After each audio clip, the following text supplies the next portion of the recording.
Hey guys, Mike here from Old Man Things. That I do a Wednesday night rabbit. Get your pipe ready. If it's not already lit, would you light it with me?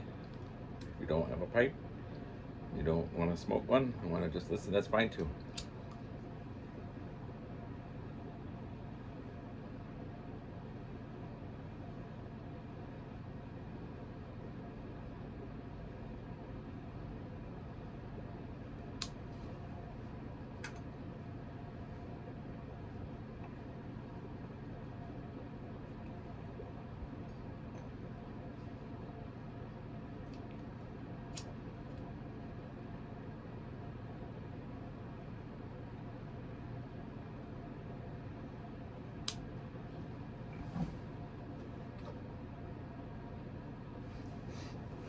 Have my love-hate relationship Zycar lighter sat here for a good 2 months. Filled it up the other day and it didn't do anything, and then I filled it up tonight and screwed around with it a bit. So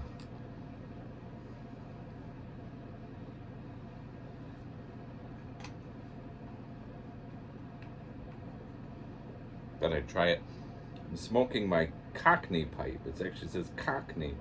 And what it actually is a GBD second, and it's a pot with a square shank and then a saddle bit. It's a very nice pipe.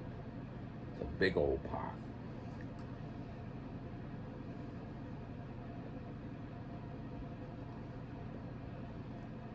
I'm smoking inside it some Bob Bushman Cornel and Delia.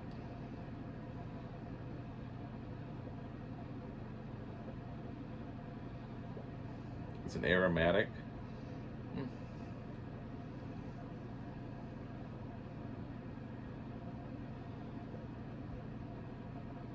So I got my tobacco the other day, and I got one that I should not have got so much, but I actually really like it. It's called Sweet English. Have any of you guys had Sweet English? But it's stronger than, it says it's only a 2 on smoking pipes, but if you go to pipes and tobacco, or tobacco and, is it pipes and no, tobacco pipes, that shows 3, and then the reviews on smoking pipes says that it's very strong for a 2. So, and it has affected me, but I do enjoy it. So I'll have just a bowl. I should not have gotten so much. I should not have gotten 8 ounces of it, but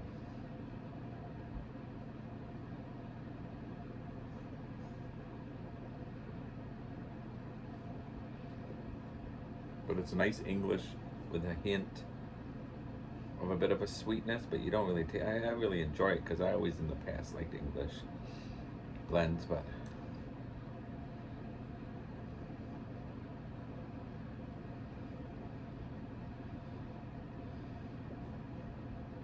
so it's a Wednesday night rabbit.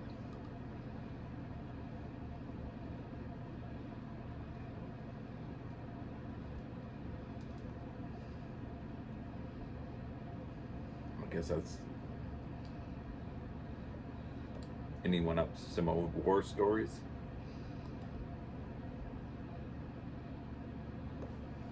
My mom's dad, so that my hero in life, my grandpa, was in the British Royal our Navy during World War II, and he was stationed in the Pacific. He didn't tell me many stories. I asked him most of my life, tell me stories. He told me just a handful, and then just before, one of the last times may have even been the last time I saw him, he started to tell me some stuff. My grandma says, no one wants to hear about the war. No one wants to hear about the war. And I said, I want to hear, and then that was it. It was done. It was my grandpa. He just didn't want to deal with anything, so that's my life. But anyways, I got his medal, so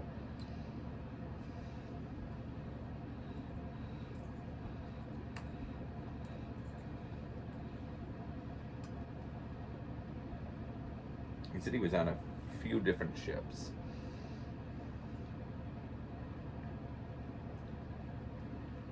He was in the Pacific. I know he was in the Burma area because one of the medals I got is the Burma Star. And I think if you watched one of my videos, earlier videos, where I took a duplicate of his medal, the Burma Star, and I made this Zippo lighter. And I had the ribbon perfect, but as the glue dried, it got all goofy. But oh well, I don't mind it. So that's duplicate of the Burma Star that my grandpa got.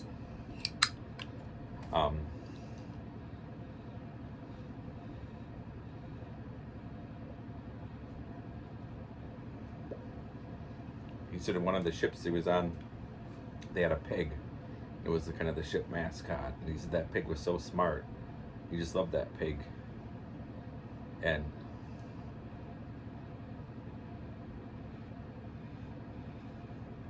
he said if the guys were taking showers, the pig would be under there, you know, and it would be in with the shower with them to get clean and stuff. And he said, he said it was just such a smart animal, and he said to the day he died, he never had pork. He wouldn't eat pork after that pig.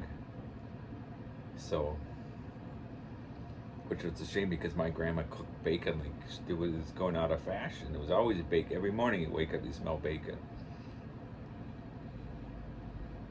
I love bacon. I love pork, but my grandpa wouldn't eat pork. He said one time, speaking of eating, he said one time there was a dead body in the water and they pulled the body up. The second that they brought the body onto the deck, it split open and inside was just filled with shrimp, eating them. And he said from that day on he could never eat shrimp.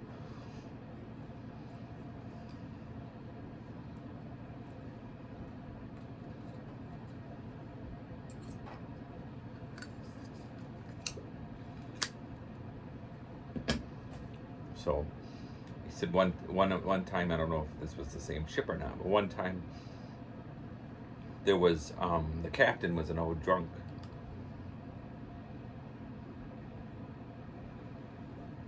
And he said he'd get up in the morning and he'd start drinking, and he wouldn't stop drinking until he went to bed at night.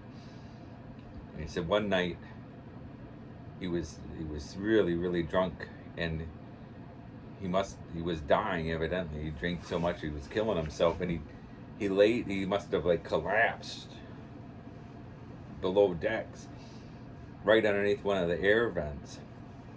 So in the middle of the night, throughout the ship, he said all you could hear was oh, oh, and my grandpa said everyone on the ship thought the ship was haunted, and they're running around looking for this, and it's throughout the whole ship. Ah! And here one time they finally found the captain. He had died, but he was moaning. And as he was moaning, it was throughout the whole ship. Can you imagine?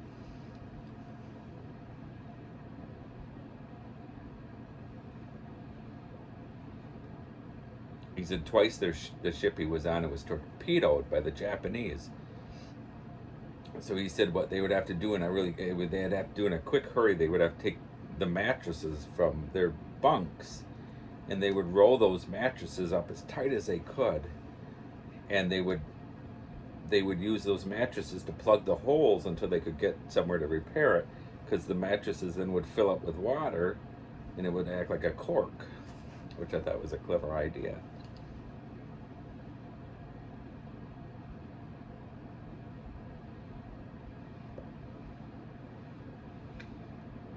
He said the kamikazes were the scariest things because he said you couldn't shoot them down. He said if they started, he said there were ships around him that he saw blow up, and he said if they had targeted your ship, there was nothing you could do. You could shoot and shoot and shoot at it. They were gonna come and crash down. And he said that was the scariest thing, the kamikazes. And when I remember him telling me that was one of the things he told me the last time I talked to him before my grandma said he couldn't say anything more. He said, as I'm talking to you about the kamikazes, he said the hair on the back of my neck standing up. He said it still haunts me. And he said, what could make somebody do that?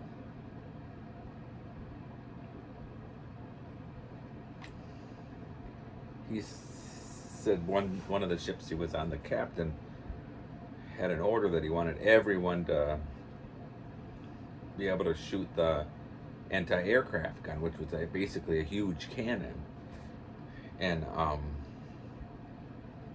he said, so they all stood in line, and he said there was a guy in front of him, and he said he was kind of a scrawny little guy. And he didn't really, he said he was kind of awkward and couldn't do much. You know, everything he did, he would, you know, something would happen. And as my grandpa said, he used to take him under his wing, and he said he would help him do stuff, you know, help him like clean up after him so he didn't get in trouble. So of course he was in front of my grandpa because my grandpa was always with him. He said he was an all right friend. He said, but he was more of kind of like a caretaker to this little guy. And he said, so it was his turn, and he said you had to unscrew the thing, open it up, put the big shell in, screw the thing up, and then aim and then fire. Well, evidently this guy didn't screw the thing up good enough. So when he fired, the thing came off the back, and my grandpa said they were picking up bits of him for 2 days. And he said it was right in front of his face. That was another one that he told. And then that's when my grandma said he couldn't say anymore.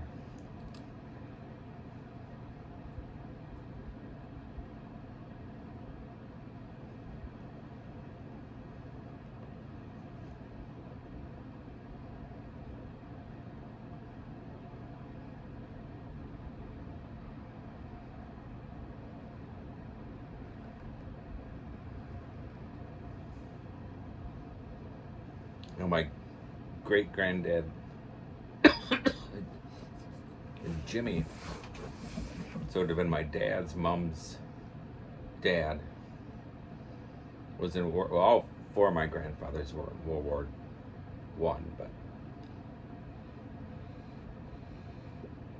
he was in the Durham light infantry, I believe,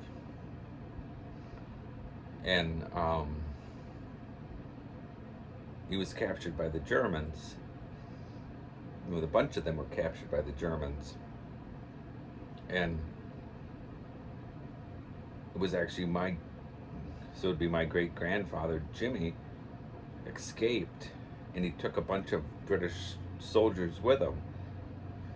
And because he was successful, but as he was escaping, they got mustard gas, and he was never the same after that. But he was mentioned in the dispatch for doing that, and he had a lot of medals. I have some of his stuff. So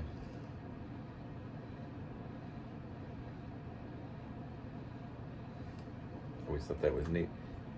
So he was never the same after he got mustard gassed, but he was able to escape, and he escaped with a bunch of guys with him.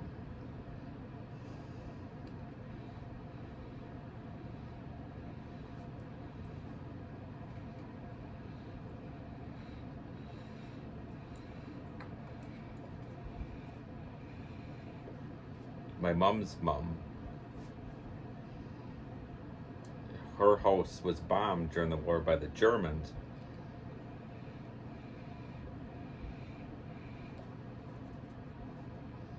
And everyone was all right because everybody in London had a bunker in a bomb shelter in their back garden. So, and you could time when you would hear them, the Germans starting to bomb. My grandma said you could time them, so you'd hear boom, and then you would count. You'd time it, so as you knew it was getting close, then you would take off into the shelter. And they didn't like going out to the shelter because it was always at night, and most of those shelters were, knee deep of water. It was dark, cold, and damp. So, but my Uncle Jerry, the one who ended up being knighted by the Queen, he had gotten really badly hurt because he must have been like on his way outside when the house was bombed and the explosion. He got hurt, but he was all right. I mean, he wasn't nothing bad. But my grandma's older sister, my Aunt Miggs, and my grandma, they used to, towards the end of the war, the Germans would do, they had barrel bombs, and they would drop these bombs. It was a barrel filled with explosives, and it was with a parachute, so it would just gradually go down. Well, they must have made so many of them that a lot of times they didn't go off, and this was in London as well.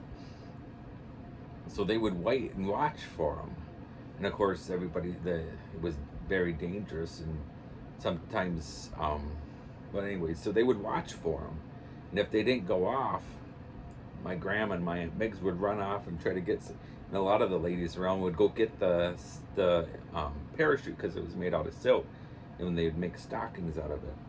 Of course, sometimes it wouldn't go off until later. So anyways, and then of course, then if you were getting the parachute, boom. But there's my rabbit for the night. See you guys later. Thanks for watching. Keep your pipe lit. Bye.